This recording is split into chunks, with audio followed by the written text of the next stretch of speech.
What if your military efforts are undercut by President Izetbegovic signing a piece of paper that says we have a ceasefire just where we are now and we stop fighting? Would you accept that? He will not do it. You understand what I mean? He will not do it, so no talking about that. No if. It's not, there is no any possibility that he or anybody else can say it's finished, your town is divided, or you will leave the town. A lot of your men have been killed here. Your own brother was killed fighting. How much longer can you go on taking these losses? How much longer can you see your men being killed? Because they're not going to all last forever, are they?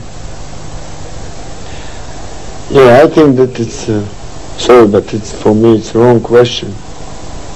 And I know only the right answer on that wrong question. The right answer is, we will win. That's the answer. It's not the question, how long? I don't know how long.